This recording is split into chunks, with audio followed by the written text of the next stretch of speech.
Okay, artists, we are ready to start sketching our outline of our animal. Now, a fancy word that artists use to talk about the outline of an object that we draw is a contour line. So a contour line drawing will go around the outer edges of your object. And a simple way to think about that is it's going to look like a fancy coloring book. Okay, so this is going to define out our spaces and shapes so that it is ready for us to start shading. So we created this grid. And what a grid enlargement drawing does, it allows you to draw with exact proportions because you know where things are going to go in relation to its grid. So we're adding a little bit of math into our art here. So what you need to keep in mind is we're going to draw square by square. That whatever is in this box is going to be drawn into this box, just a little bit larger. Whatever is in this box will be drawn into this box. So it matches up box by box. So we can start, I would say start in the more simple of your boxes. And wherever you start, just build out from there. So I'm gonna start over here in this first box. And I see that this line for his beak is coming down. Now it's going to be below the halfway mark on this line.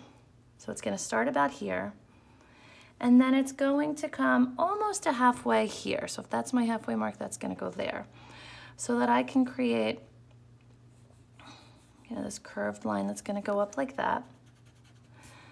And then it's going to continue down to about here. And so that's going to come down like this. It's going to go over to about here.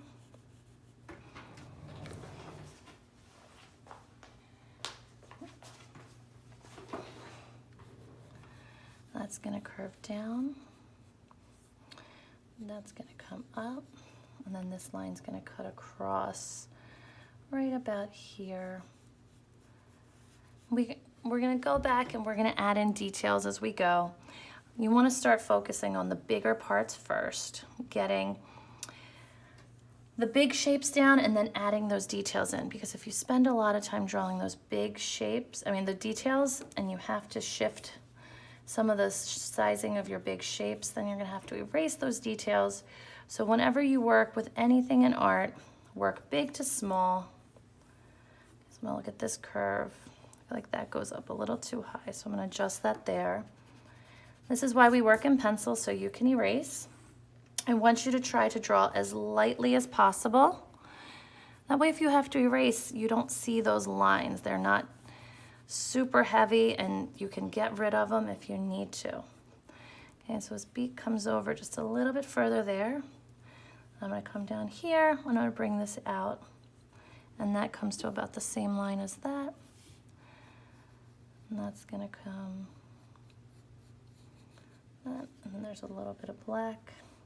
Now I'm not going to shade in anything with my regular number 2 HB pencil because we're going to be using our drawing pencils to shade this in. So we're going to look at where the darker parts are. I'll use one of those pencils with the B on it.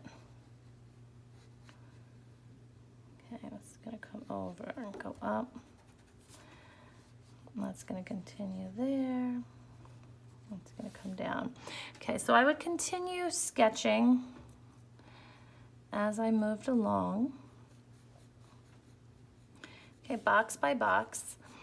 Because before we move on to the shading, I'm going to check everybody's sketches with their reference photo to make sure our proportions are accurate before we get into the shading.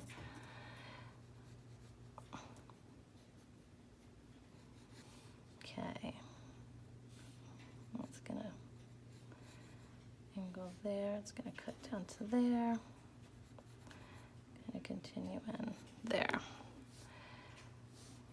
It's gonna head up here. Okay, so that is a start to my contour line contour line drawing, the first step of this project. And as I work the big areas, then I would start to add in the little details of the eyes, keep working on the body, adding in some of my background elements if I see them, And that is what we're gonna do for the first step. So for the contour line drawing, what I'm looking for is your contour outlines match the proportions on your grid photo. And at the end, when you turn in this first step of the project, you're gonna photograph your work side by side just like this so that I would be able to look side by side at your references there.